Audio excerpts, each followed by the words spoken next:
Mesdames et messieurs, bonjour et bienvenue dans ce nouveau numéro de Andy le Quotidien. Andy le Quotidien, votre magazine d'information thématique, d'analyse et d'investigation. Nous sommes dans la province du Haut-Katanga, ville de Lubumbashi. Aujourd'hui, nous allons recevoir pour vous comme invité Hosni Moubarak Kambala. Il est père de famille, acteur politique, leader d'opinion, spécialiste des questions des relations internationales du Maghreb arabe, chercheur indépendant. Et avec lui, nous allons parler de l'article 217 de la Constitution de la République démocratique du Congo. Nous allons également parler de la diplomatie et de la proposition de la loi Tchani. Monsieur Hosni, bonjour et bienvenue. Merci, bonjour messieurs les journalistes. Nous vous recevons aujourd'hui en vos qualités et titres pour parler de cet article 217. C'est par là que nous voulons commencer. L'article 217 de la Constitution. Qu'est-ce que ça vous dit, vous qui êtes chercheur et un homme diplomate? Merci beaucoup pour la question. D'emblée, c'est une question très pédagogique et puis une question purement parlementaire parce que ça relève de la compétence de nos élus en tant que députés qui doivent faire comprendre à notre peuple c'est quoi la loi et c'est quoi la Constitution. Est-ce que tous les Congolais lisent la Constitution, ceux qui sont en ville ou ceux qui sont au niveau rural, soit au village? Donc c'est une question qui doit être pérennisée dans notre société pour que tout Congolais puisse s'imprégner de la loi fondamentale, comme on l'appelle, qui est la Constitution. Mais d'emblée, par rapport à cette thématique, l'article 217 qui parle un peu de la mise en cause de la souveraineté de notre pays par rapport à certains accords signés avec les associations communautaires ou sous-régionales. Et cette question doit être remise au niveau du Parlement qui vote des lois et pourquoi pas l'amender. Mais avant de m'éterniser sur ce point, et je dois d'abord relever un point très important parce que c'est de l'histoire et nous devons comprendre la constitution dans l'histoire du Congo. Comment le Congo était constitué avec des royaumes que nous avons connus, Royaume Congo, Luba Empire, Luba ceci, cela. Et avec la traite négrière et l'arrivée des Blancs et la colonisation, et le Congo était géré comment? Il y avait des lois coutumières, les lois qui pouvaient s'adapter par rapport à notre coutume, par rapport aux us et coutumes. Et il y a eu l'organisation d'une société et il fallait maintenant passer à formuler des lois, la constitution, formuler, avoir des textes légaux qui pouvaient gouverner un État.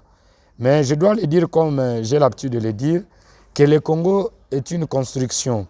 C'est un État qui a été construit, et non par les Congolais, mais c'est un État qui a été construit par l'Europe. Dans la philosophie de l'homme blanc, il a eu à gouverner le Congo d'une manière cavalière, c'est-à-dire il a gouverné le Congo seul, donc la métropole. Là, on est en 1879, lorsqu'on parle de la conférence géographique de Bruxelles, présidée par le roi Léopold II. Et cette rencontre avait pour but d'étudier le bassin du Congo avec certaines puissances occidentales qui devraient faire les commerces, qui devraient faire du bassin du Congo comme deuxième bassin au monde pour effectuer les commerces.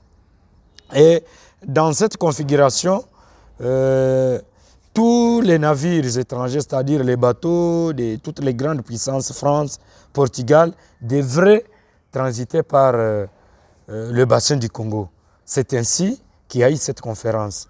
Mais cette conférence n'a pas eu à résister du fait que le roi Léopold II a eu à imposer d'autres restrictions aux bateaux d'autres puissances. Voilà ce qui a créé la bagarre entre les grandes puissances occidentales. Il fallait maintenant penser à résoudre les problèmes du Congo autrement. C'est ainsi qu'il y a eu la conférence de Berlin de 1884-1885. C'était pour résoudre le problème du Congo et non seulement résoudre le problème du Congo, mais couper toute l'Afrique. Pourquoi? Parce qu'il y avait des disputes. Et comme la Belgique n'était pas une puissance métropolitaine, il a fallu négocier avec d'autres puissances, notamment la France, le Portugal, le Royaume-Uni.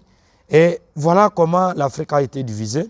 Et nous nous sommes retrouvés dans cette conférence de Berlin sans qu'aucun Congolais n'y participe.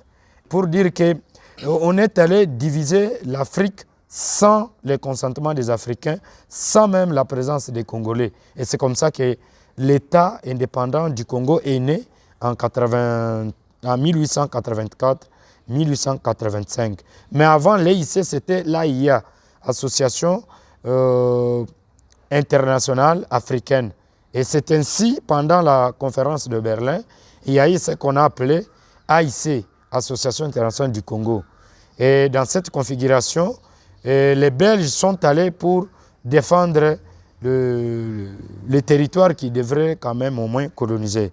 Mais je dois rappeler une chose, pendant cette période, il n'y a que le Congo, la seule nation africaine à avoir participé à la conférence de Berlin, parce que c'était le Congo uniquement. Et par là, le Congo a eu ce qu'on a eu comme EIC, État indépendant du Congo. Seul le roi Léopold II qui pouvait gouverner ce grand territoire comme un bien privé. Et là, les Congolais n'étaient pas associés à ça. Ça, c'est l'historique depuis l'indépendance jusqu'à aujourd'hui. Oui. Mais aujourd'hui, j'ai voulu que nous puissions parler de cet article 217 de la Constitution. Oui. Qu'est-ce que vous en dites? Oui, avant de passer à ça, c'est une constitution qui est née après la transition de 2023, plutôt 2002, 2003, 2006, donc une constitution de 2006. Mais je voudrais un peu revenir à l'histoire. Comme je l'ai dit, en 1908, le Congo est annexé à la Belgique. Pourquoi le Congo a été annexé? C'est parce qu'il y a eu beaucoup d'abus des droits de l'homme. Et ce sont les États-Unis d'Amérique, d'abord la première nation à avoir reconnu le Congo comme État indépendant, sont les États-Unis d'Amérique. Et lorsqu'il y a eu les bavures commises par les officiels belges, et les Américains ont fait pression sur le roi pour qu'il abandonne le Congo jusqu'à être annexé à la Belgique, au Parlement belge. Parce que les Belges étaient contre la colonisation du Congo entre les Wallons et les Flamands. Mais qu'est-ce qui s'est passé? Lorsque le Congo a été annexé, il y a eu une charte coloniale. C'est cette charte coloniale qui était pour nous comme une constitution. Et cette charte avait ainsi au moins deux gouvernements. Un gouvernement central à Boma, Bas-Congo, Congo central.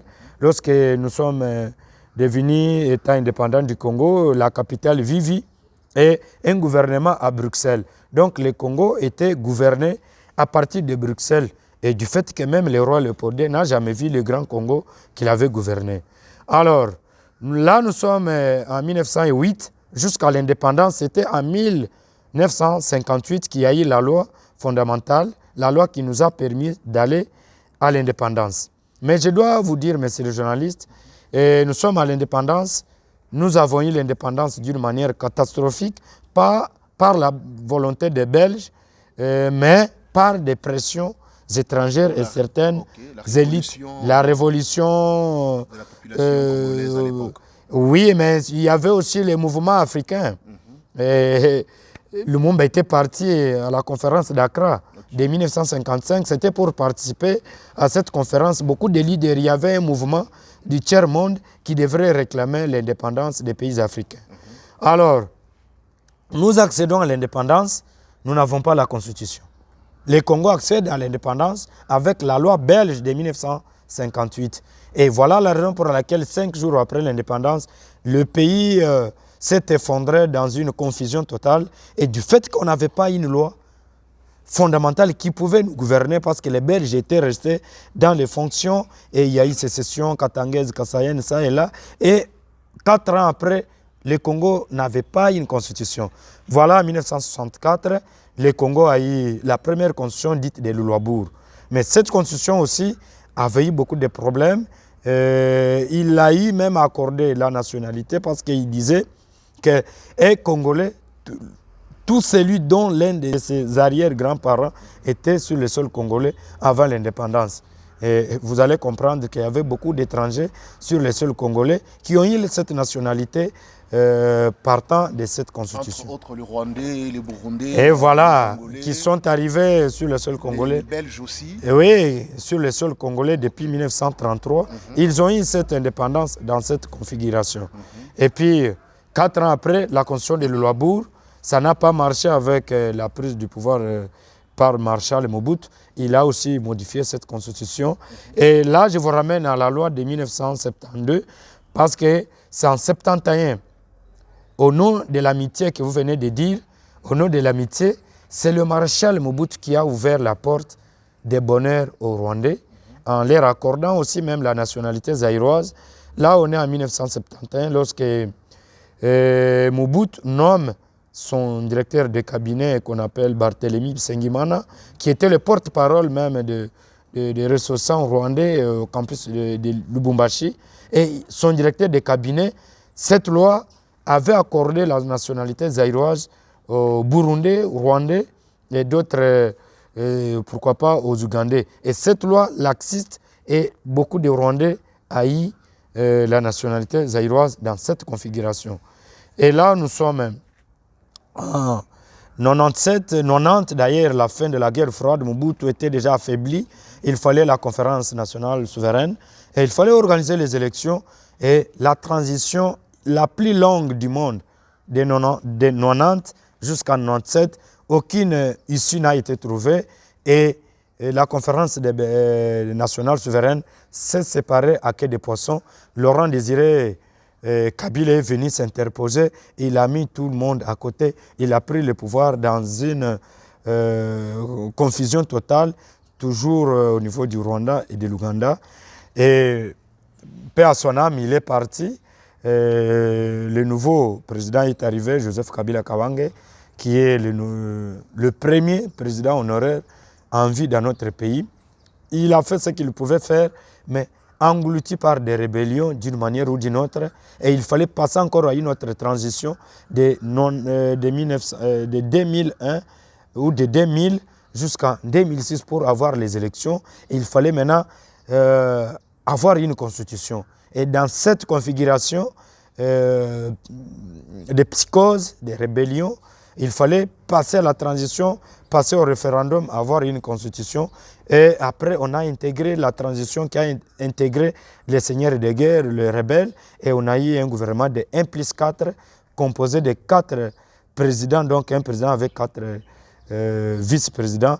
Voilà qu'on pouvait intégrer certaines dispositions constitutionnelles dans la Constitution juste pour mettre fin aux rébellions que le pays a connues. Voilà pourquoi cette disposition qui semble être laxiste, non compris par le peuple congolais, mais ça mérite d'être retouché par les députés qui votent des lois. Pourquoi pas passer au référendum pour amender cette disposition constitutionnelle. Cette disposition constitutionnelle, nous sommes en train de parler toujours de l'article 217 de la Constitution. D'après vous, quelles sont les conséquences liées à cette loi dans la Constitution de notre pays? Mais elle est là, elle est laxiste. D'abord, cette disposition, l'on parle de l'abandon de notre... L'abandon partiel de notre souveraineté. Oui, cet abandon partiel de notre souveraineté est remis en cause peut-être au niveau du droit international public, au niveau des États. Bien sûr, dans toutes les négociations, lorsque les États se rencontrent pour négocier, vous avez là 2 souverainetés nationales ou 3 États qui négocient. Vous ne pouvez pas imposer aux autres États ce que vous voulez. C'est ça la notion qu'on appelle en relations internationales, selon l'expression d'Henry Kissinger, le ancien secrétaire d'État américain.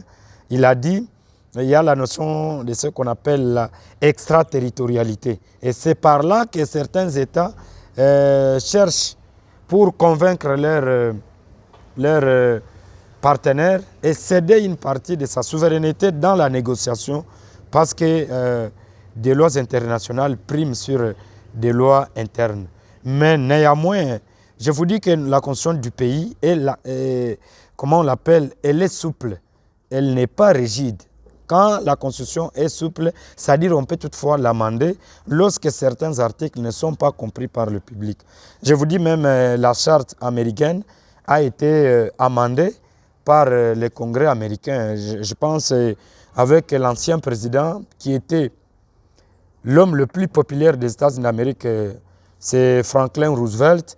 En 1933, il est président jusqu'en 1945. C'est lui-même l'initiateur de l'ONU que nous avons actuellement. Malgré sa popularité, le Congrès américain s'est réuni pour dire non, non, même un président, s'il est populaire, il doit au moins faire 2 mandats. Mais le président Franklin Roosevelt a fait au moins 3 mandats. Donc, jusqu'à son décès, à cause de la maladie de la rougeole, il a été remplacé par le vice-président Truman, qui a lancé la bombe sur Nagasaki, Hiroshima. Donc la constitution américaine a été amendée en 1945 pour limiter le mandat du chef de l'État parce que l'homme était le plus populaire. Donc cette disposition, si cette disposition est incomprise par le peuple, et nous demandons aux parlementaires de revoir pour qu'ils puissent faire parler tous les articles de la Constitution pour que chaque citoyen congolais puisse vraiment avoir une bonne lecture. Mais moi aussi, je trouve que c'est une disposition qui mérite d'être amendée. Pourquoi pas? Vous voulez dire que cette disposition, cet article fait partie de l'ignorance ou de la complicité des constituants? Oui, d'ailleurs, là, la disposition parle au nom de l'unité africaine. Mais moi, j'ai lu toutes les constitutions de nos pays voisins. Il y a certaines matières qui sont réservées uniquement à la souveraineté nationale où on ne peut pas faire une constitution avec du laxisme pour plaire à certains. Il n'y a pas que nous qui devrions parler de l'unité africaine. Et je le dis d'abord même au niveau de l'amitié. C'est la raison pour laquelle Mobutu était trop collé aux Rwandais. Voilà, même quand le président Abiyarimana était assassiné par crash d'avion, son corps a été dépêché à Goma puis à Badolit pour dire la grandeur ou la hauteur que le président Mobutu avait placée vis-à-vis des Rwandais. Et cela, on ne peut pas le faire pour plaire aux gens. Nous devons verrouiller notre constitution pour que ça puisse profiter au peuple congolais, pour que ça ne puisse pas donner des brèches aux étrangers qui profitent pour venir marcher sur notre souveraineté. Du verrouillage de notre constitution. Oui. Vous voulez dire que la constitution de la République n'a pas été verrouillée depuis 2006? Je vous dis, elle a été conçue dans une situation de psychose, de guerre, après la transition de 2000 jusqu'en 2006. Et nous devenons un pays de transition qui retarde beaucoup de choses. On modifie des constitutions, on supprime. Et je comprends que cela doit interpeller toutes les élites congolaises pour comprendre que si nous voulons être une nation, nous devons aussi être fiers de nos lois internes pour que cela puisse protéger la génération future. Parce que les lois ne sont pas faites pour voir ceux qui sont sur place, mais les lois doivent être projetées dans le futur pour que nos enfants, nos petits-fils ne puissent pas souffrir de nos erreurs d'aujourd'hui. Vous savez, quand on fait des lois, juste pour sécuriser les intérêts du moment, et demain ça va rattraper ceux-là qui l'ont conçu. Donc, je trouve qu'il y a plusieurs dispositions qui doivent être amendées par le législateur et pourquoi pas passer par le référendum pour que le peuple s'exprime sur certaines dispositions qui sont incomprises. Voilà.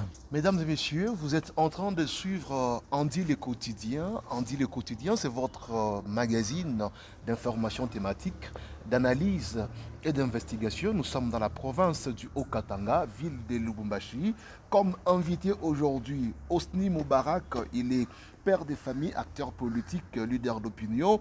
Il est également spécialiste des questions des relations internationales du Maghreb arabe, chercheur indépendant. Avec lui, vous avez suivi toute une pédagogie en parlant de la Constitution de la République et les conséquences qui sont liées à certains articles de cette Constitution. Nous allons également aborder aujourd'hui avec lui la diplomatie. Et la diplomatie aujourd'hui, c'est la guerre. À l'est de la République démocratique du Congo, Monsieur Hosni Moubarak, quel est le mot que vous pouvez placer là-dessus? La diplomatie étant un soubassement des relations internationales, c'est un domaine complexe qui pousse les États à recourir d'abord à des négociations pour des raisons pacifistes. Vous savez, ni était la diplomatie, le pays pouvait être pris dans un état de prise d'otages. La diplomatie reste un domaine très complexe dans les relations internationales. Et je vous dis avant tout, les relations internationales, c'est une affaire de grandes puissances.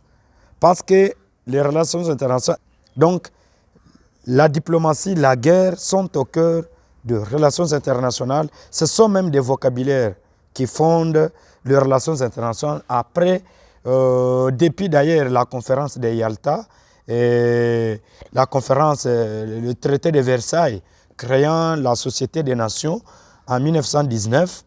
Et c'était pour empêcher la Deuxième Guerre mondiale. Et c'était la diplomatie. C'est grâce à la diplomatie que nous avons l'ONU. Après la Deuxième Guerre mondiale, les grandes puissances se sont réunies pour dire « voyons le monde autrement, mais nous devons créer une organisation qui doit prévenir certaines guerres, bien que de 1945 à nos jours 2023, il y a certaines guerres. Actuellement, c'est la guerre d'une grande puissance, la Russie en Ukraine, mais au moins l'ONU essaye d'écarter certaines menaces, bien que l'ONU n'a pas été faite ou fondée pour aller au paradis, mais pour nous éviter au moins l'enfer. Donc l'ONU privilège la diplomatie. Ce n'est pas pour rien qu'au niveau des États, au niveau de la sous-région, il y a plusieurs organisations d'intégration économique. Tout ça, c'est dans les soucis d'éviter des guerres qui peuvent ruiner certains États. Il y a la SADC au niveau de l'Afrique, nous avons la CEDEAO, nous avons la CEAC, nous avons CEMAC, nous avons IMA, et au niveau de l'Europe, nous avons l'Union européenne, nous avons le Benelux, au niveau de l'Amérique. Donc, dans tous les continents, il y a les organisations sous-régionales qui peuvent demander aux États de s'unir, de parler pour éviter au moins certaines situations ingérables. Mais revenir à la question congolo-rwandaise, c'est une question de vie ou de mort. Vous savez, même les États qu'on appelle les États ennemis en relations internationales, actuellement, il y a le Liban qui a signé des accords historiques avec l'Israël. Mais vous comprenez que l'Israël et le Liban, les courants ne passent pas. Mais on ne peut pas avoir un voisin pauvre avec un autre voisin qui est riche. C'est une menace permanente. C'est-à-dire, dans les relations internationales, il faut se rassurer que je suis entouré des États qui ne peuvent pas construire des menaces pour la sécurité interne de notre pays.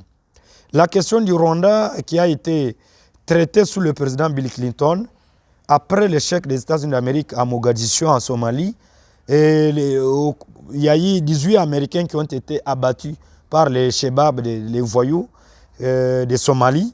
Et les Américains, depuis cette humiliation, ils ont dit « nous ne pouvons pas encore intervenir en Afrique, il faut créer les relais ». Et parmi les relais, les États qu'on appelle les micro-États, l'Ouganda et le Rwanda faisaient partie de la diplomatie américaine. Il fallait soutenir ces États-là au motif du terrorisme. C'est ainsi les Américains, sous Bill Clinton, a pris cette résolution. D'ailleurs, ce sont des approches qui ont été mises dans la diplomatie américaine pour commencer à contrôler certains États. Et voilà la raison pour laquelle le régime de Bill Clinton n'était pas pour Kinshasa, mais il était pour les régimes voisins. Et le président Joseph Kabila est arrivé au pouvoir et ça n'a pas marché.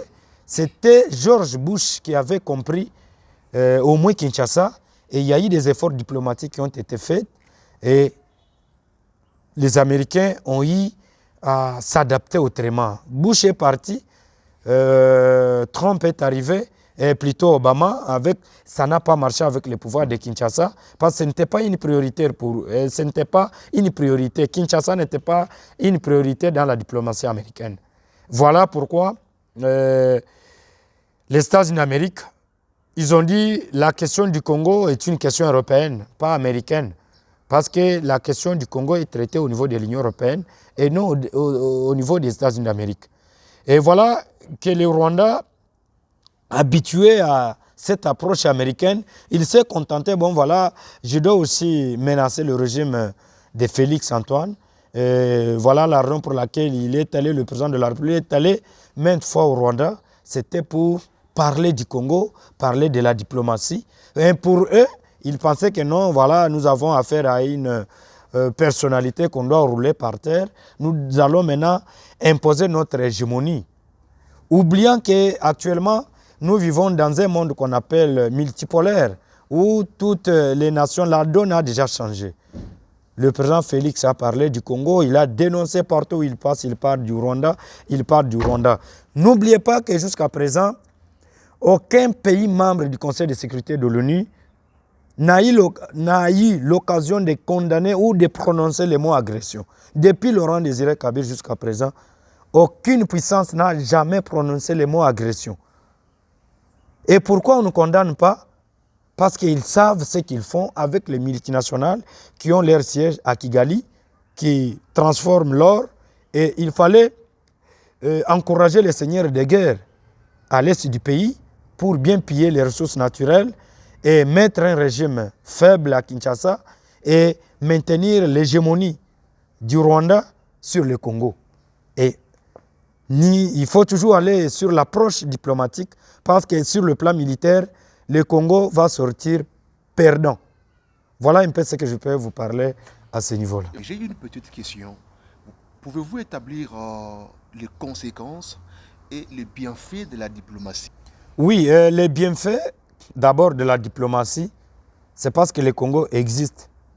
Malgré beaucoup de tribus en RDC, le Congo reste uni. Et tous les Congolais, malgré la diversité, ce qui fait la force de ce pays, c'est la diversité culturelle. Peu importe les opinions, les tendances politiques, mais le Congo reste uni et il n'a pas connu l'implosion comme l'a connu le Soudan du Sud et le Soudan du Nord à cause de l'implication des autres puissances étrangères. Vous savez, il y a beaucoup de menaces qui pèsent sur notre patrie, le Congo. Je l'ai dit, le Congo est une zone neutre, un enjeu majeur de la géopolitique mondiale. Il y a les gens que je vois sur les médias, même les intellectuels qui font du bruit à Kinshasa, partout dans le monde, sur les réseaux sociaux, mais ils oublient c'est quoi le Congo. Quels sont les amis du Congo et quels sont les ennemis du Congo? Est-ce que si nous continuons toujours à parler à mal de notre pays, il n'y a personne qui viendra parler du Congo ou qui aime le Congo? Les gens doivent comprendre la place que le Congo a dans la sous-région et sur la scène internationale. Nous sommes un pôle de puissance géopolitique, mais par rapport aux intérêts des grandes puissances, ils essayent un peu de nous mettre des bâtons devant notre émergence, de soutenir certaines puissances, afin que ces derniers puissent avoir l'hégémonie au niveau de la sous-région des Grands Lacs et maintenir le Congo dans cette difficulté devant ce dilemme de sécurité. C'est par là que j'en appelle à la conscience nationale pour dire que non. À chaque fois qu'il y a des problèmes, je vois les gens qui poussent le président de la République de déclarer la guerre. La guerre, ce n'est pas le Rwanda qui nous déclare la guerre. Le Rwanda est une force par procuration, est un État commissionnaire, que je l'ai qualifié un État commissionnaire à la sorte des puissances étrangères et certaines multinationales. Et si le président de la République n'a pas pris l'option diplomatique, que ce soit même l'ancien président honoré Joseph Kabila Kabang, ni têté la diplomatie, le schéma pouvait être autre. Parce que les Occidentaux, vous voyez comment, de la manière dont ils ont traité beaucoup de dirigeants africains, beaucoup, que ce soit au Libéria, que ce soit dans notre pays. Aucun président n'a été abandonné comme ça, c'est toujours l'assassinat, vous partez en désordre. Mais la diplomatie reste la seule force pour le Congo. Mais les conséquences sont nombreuses du fait qu'il y a beaucoup de défis. Et le président de la République a pris ce risque-là de dénoncer, de décourager les parents des Rwandais. Et c'est un risque pour un chef de l'État qui prend le risque dans ce contexte pour dénoncer et puis dire aux parents des Rwandais et même des groupes armés, ce n'est pas facile, ça relève un peu du nationalisme et c'est à nous les Congolais de comprendre cette approche pour dire que nous avons un ancien président en vie et le nouveau président qui est au pouvoir mérite aussi le soutien du peuple congolais pour que nous puissions parler de même langage. Vous savez, lorsque le pays est en guerre, nous ne pouvons pas dénuder la République, nous ne pouvons pas dénuder les institutions. Nous devons parler un seul langage, mettre de côté donc nos intérêts égoïstes et puis menacer l'ennemi et nous parler nous-mêmes autour d'une même table pour nous parler de nos défauts. Vous voulez dire que l'option de la diplomatie est la meilleure pour résoudre le problème qui traîne, qui date de longtemps dans l'Est de la République démocratique du Congo? Mais l'Est du pays, c'est un dilemme de sécurité, monsieur le journaliste. Du fait qu'il y a les Rwandais qui sont arrivés au Congo en 1933, avant l'indépendance, avant même que le président Félix soit né, y compris vous-même. C'est une question historique.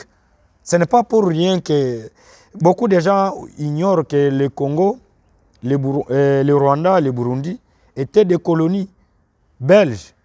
Et nous avons une histoire commune.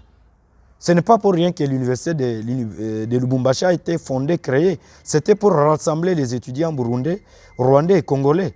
Et c'est une histoire commune, une histoire ancienne. Personne n'a pas le droit de déplacer le Congo, l'amener ailleurs, ni déplacer le Rwanda, l'amener ailleurs. Le problème, ce n'est pas les Rwandais. Le problème, ce sont les régimes qui se succèdent. Comment le régime qui a été mis? Je voudrais un peu rappeler une histoire. D'où vient Kagame? Kagame vient de la diaspora rwandaise, en Ouganda.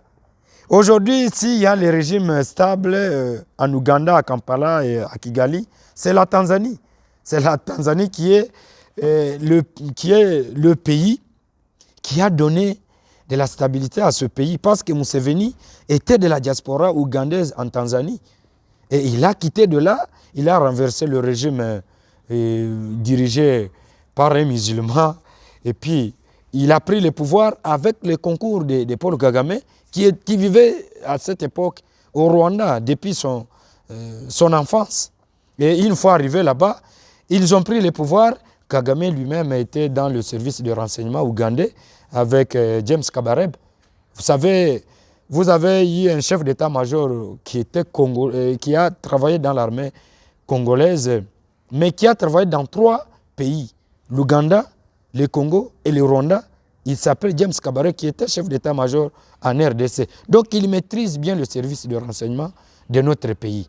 Et une fois que Museveni a pris le pouvoir à Kampala, et Kagame et les autres étaient là-bas.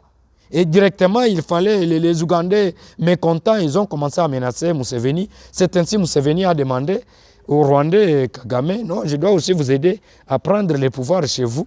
Et quand ils ont fait la première incursion, et c'est l'armée zaïroise sous Mobutu qui était le parrain du régime d'Abiyarimana, qui a envoyé nos troupes zaïroises pour freiner l'avancée des troupes de Kagame en première position. Et voilà un peu, nous avons aussi été impliqués dans la politique rwandaise et ce n'est pas un secret. Et la deuxième fois, Paul Kagame a pris le pouvoir. Donc il est question actuellement de comprendre qu'il y a les amis du Rwanda qui sont au Congo, des Congolais qui travaillent pour les comptes du Rwanda.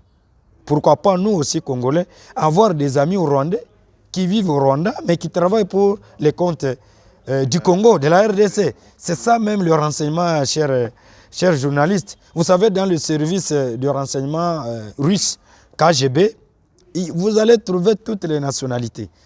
Vous allez trouver les Américains qui travaillent pour les comptes de la Russie et qui sont payés par l'État russe, par Moscou. Et c'est comme ça que tous les services de renseignement travaillent dans le monde. Là, je voudrais un peu revenir pour dire nous devons avoir des relations de confiance avec le Rwanda. C'est un pays qui nous menace, mais qui tire aussi sa force quelque part. Ce n'est pas pour rien que le président Félix est allé vers, ce n'était pas pour s'agenouiller, c'était pour les faire comprendre que nous avons une histoire commune de la colonisation. Il y a les Congolais qui sont devenus des Rwandais par les choix de colonisation. C'est l'exemple d'un village qu'on appelle Tchangungu, qui se retrouve au Rwanda. Et tous les Congolais qui étaient là sont devenus des Rwandais.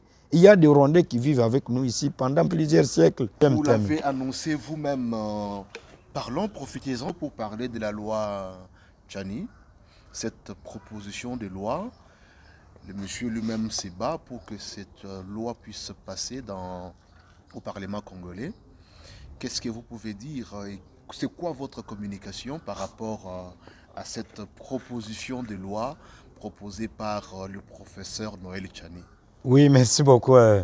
Avant, je place un dernier mot sur les relations congolo-rwandaises. Je demande à la ceinture du chef de l'État de comprendre que les relations internationales sont des relations d'État, les relations qui font appel aux États. Et nous devons voir dans quelle manière nous devons aussi travailler beaucoup au niveau de notre diplomatie. Le chef de l'État a donné un coup d'envoi et on a compris que le peuple congolais aussi puisse soutenir les institutions de la République à l'interne, afin que nos autorités puissent avoir de la force, avoir aussi l'appui de son peuple et avant d'aller aussi se projeter sur la scène internationale où nous allons trouver d'autres puissances. Parce qu'on ne peut pas faire une bonne politique étrangère si on n'a pas une bonne politique nationale à l'interne avec l'appui du peuple. Le Congo s'active et le chef de l'État est en train de s'adapter aux principes sacro-saints de notre politique étrangère, notamment le bon voisinage, l'ouverture au monde. D'ailleurs, je profite de l'occasion, je sais le ministre des Affaires étrangères, Excellence Christophe Lutundula, c'est un chevronné. Ces principes-là de la politique étrangère de la RDC, par moments, nous agacent trop et ils nous placent dans une position de faiblesse. Nous devons revoir les principes de notre politique étrangère, l'adapter par rapport aux secousses de la mondialisation et renforcer l'armée, parce qu'on ne peut pas faire une bonne diplomatie sans une bonne armée et sans finances. Payer les diplomates, d'ailleurs je félicite parce que actuellement nos missions diplomatiques, ceux qui n'étaient pas payés, ils ont été payés par l'État congolais sous le régime de Félix. Et nous demandons à ceux qu'ils continuent à faire beaucoup d'efforts à redorer l'image de la diplomatie congolaise, à revoir le service au niveau des affaires étrangères, au niveau des ambassades, à envoyer les diplomates chevronnés qui savent comment coopérer avec les autres États. Et lorsque le pays n'avance pas au niveau international et le chef de l'État doit mettre en cause nos représentants qui sont là-bas. Parce qu'ils sont là pour négocier avec les États étrangers, donner une bonne image du pays à l'étranger. Et si ça ne marche pas, et je ne vois pas pourquoi les diplomates là traînent à l'étranger, ceux-là qui ne font pas leur boulot, ils doivent être rappelés à Kinshasa et revoir ceux-là qui peuvent travailler en toute responsabilité tout en assurant beaucoup de moyens. Vous savez, la diplomatie, c'est l'argent. Si vous êtes un pays qui ne met pas beaucoup de moyens à la disposition des diplomates à l'étranger, ils auront du mal à négocier même avec les diplomates d'autres États. Ils peuvent s'inviter dans des gros restaurants, là où il y a de grands forums. Il faut les moyens, les transports, la communication. Donc les diplomates doivent vivre convenablement afin qu'ils puissent bien défendre la patrie au niveau international. Mesdames et messieurs, vous êtes en train de suivre Andy le quotidien, votre magazine thématique d'analyse et d'investigation. Nous vous informons aussi, nous sommes dans la ville de Lubumbashi, province du Haut-Katanga. Hosni Moubarak est notre invité aujourd'hui. Avec lui, nous allons parler de la proposition de loi Tchani. Monsieur Hosni Moubarak, qu'est-ce que vous pouvez dire par rapport à cette proposition de loi proposée par le professeur Noël Tchani que vous connaissez? Merci beaucoup. C'est une démarche notre compatriote, d'un patriote congolais. C'est tout à fait logique. Même vous, moi également, tout citoyen congolais a le droit de faire une proposition de loi. Les lois que les députés votent au Parlement, ils doivent venir de la population. Et je comprends un peu, j'ai du mal à comprendre. Vous savez, je suis habitué à être aux côtés des députés, aux côtés des parlementaires. Il y a beaucoup de gens qui disent que les députés ne font rien, les députés ne font rien. Oui, mais vous, en tant que citoyen, avez-vous apporté combien de propositions auprès de ces députés-là pour qu'ils les canalisent vers un arsenal parlementaire pour que cela puisse passer? Rien. Et si vous ne proposez rien aux députés, laissez-les faire aussi le travail à leur niveau et nous devons encourager à cela. Si un citoyen congolais se réveille 4 matin, il fait une bonne proposition, il doit l'amener chez les députés, il discute. Et si ça passe, on doit l'adapter par rapport à la loi, donc aux lois précédentes. C'est comme ça qu'on doit faire pareille proposition. Mais au moins, ce n'est pas une loi. En tant qu'intellectuel, en tant que leader d'opinion, je ne peux pas passer à la télévision pour parler d'une proposition de loi proposée par un Congolais. Et ce n'est pas une loi, ce n'est pas une loi qui est déjà votée au Parlement.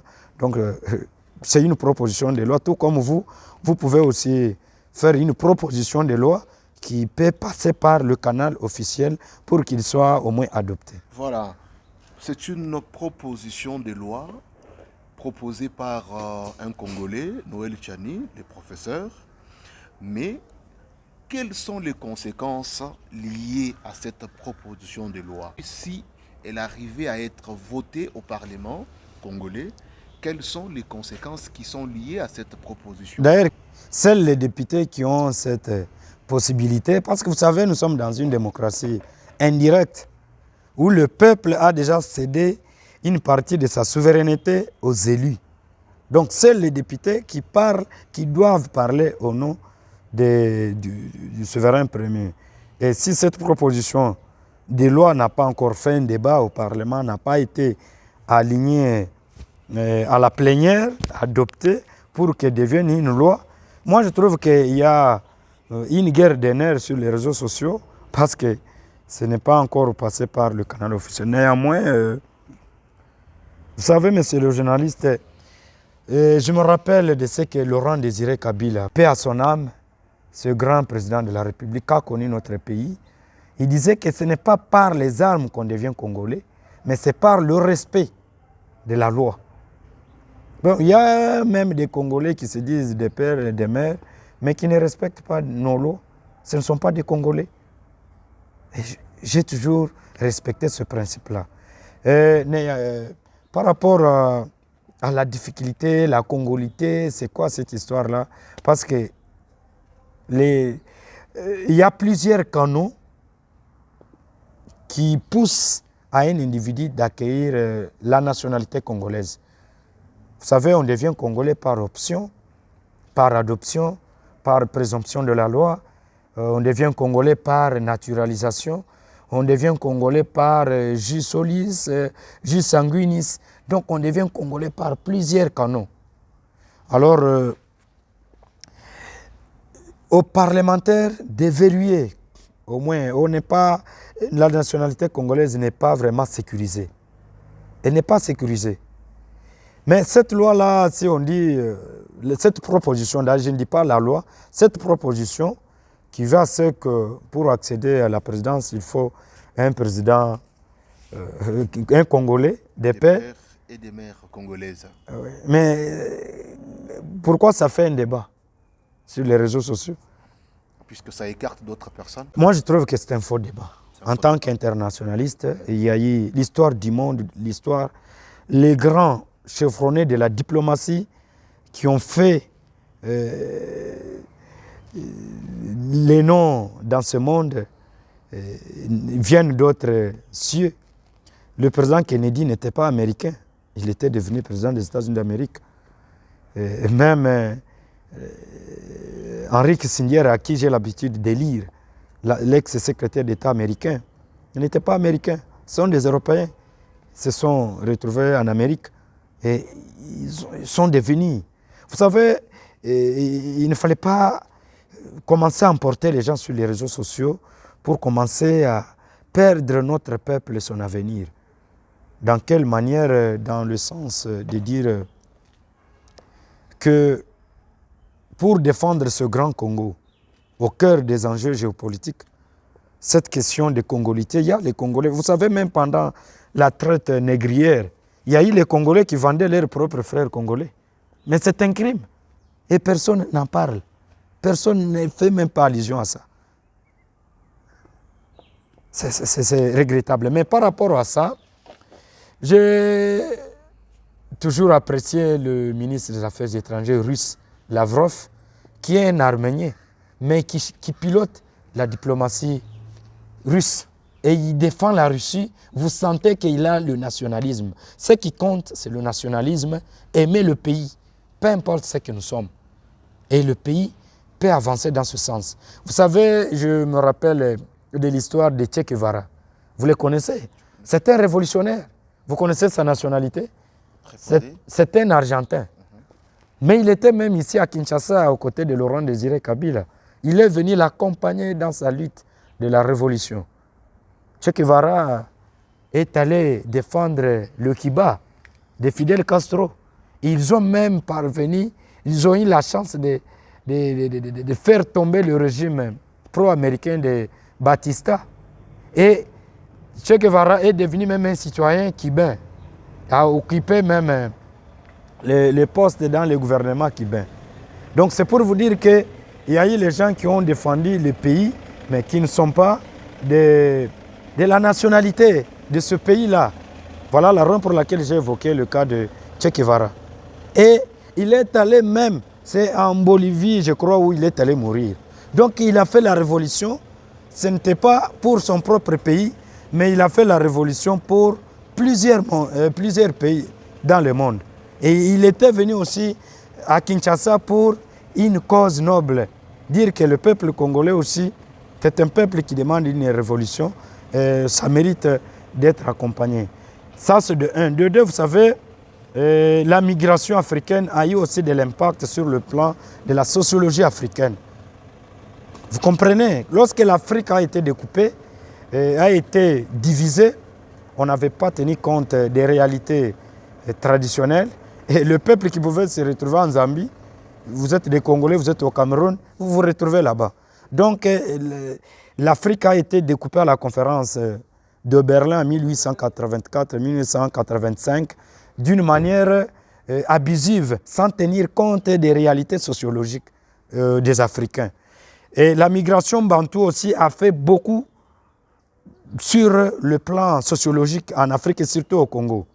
Mais si vous venez avec le débat des pères et des mères, mais où est la place des pygmées? Vous les placez où? Parce que ce sont les premiers occupants de ce grand pays.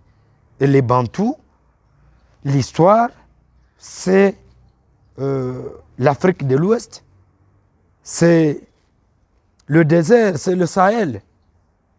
Alors, être ici, nous avons trouvé les pygmées, les Bantous, c'est ça même l'histoire, même les intellectuels, quand vous passez aux médias, vous ne pouvez pas passer aux médias pour plaire aux gens, il faut expliquer à la masse qui ne comprend pas, peut-être à la masse qui n'a pas la compréhension de l'histoire du monde ou de l'Afrique. Donc l'Afrique a été bouleversée par plusieurs migrations et le Congo n'était pas épargné.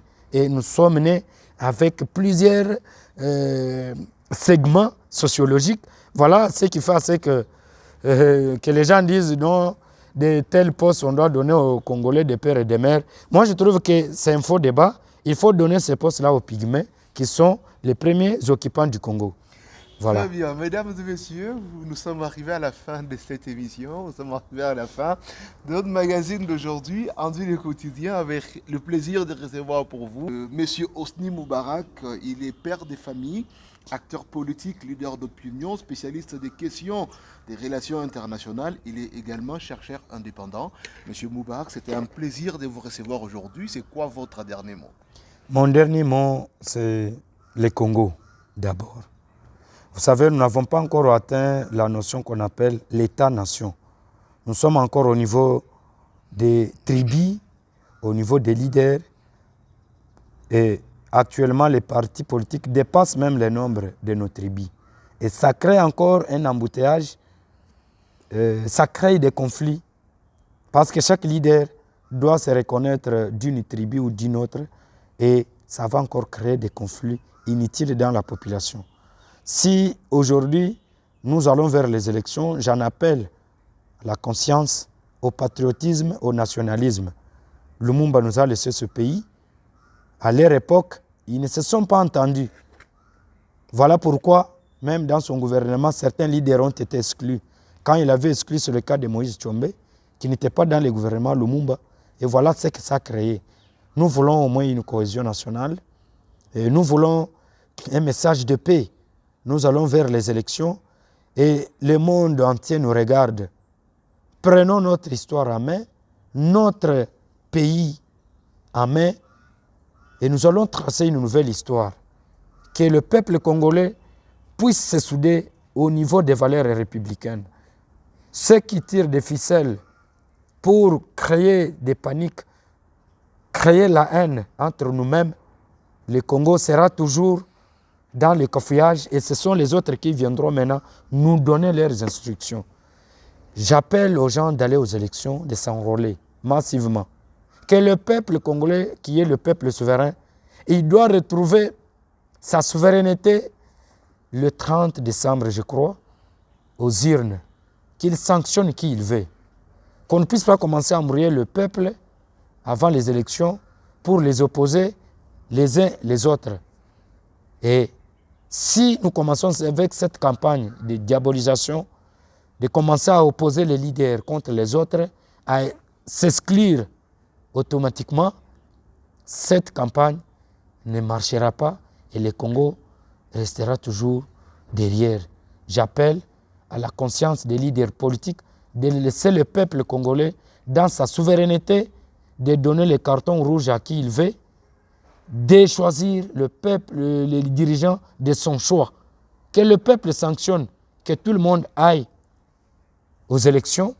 Nous avons le président de la République actuellement, Félix, est en train de gérer le pouvoir. Actuellement, il est le président de tous les Congolais, opposants ou non, et il est là pour tout le monde. Il mérite notre accompagnement jusqu'au jour où nous allons nous présenter dans les urnes pour voter. Si le peuple le renouvelle sa confiance, que les gens acceptent son choix, et si le peuple dit non, le président, voilà ce que vous avez fait, c'est au peuple de juger. Qu'on ne puisse pas intimider le peuple de dire non, ne choisis pas celle-ci, il faut choisir celle-ci. Dans sa souveraineté, il tirera les conséquences de son choix. Et que le peuple congolais, que les élites, que les leaders d'opinion puissent véhiculer un message d'unité nationale et non un message d'exclusion. Merci beaucoup. Merci beaucoup, Monsieur Hosni Moubarak Kambala. Ça a été un plaisir pour nous de vous recevoir sur ce plateau de Andy le quotidien. Mesdames et messieurs, nous sommes arrivés à la fin de ces magazines et nous vous fixons le prochain rendez-vous avec le même plaisir. Merci.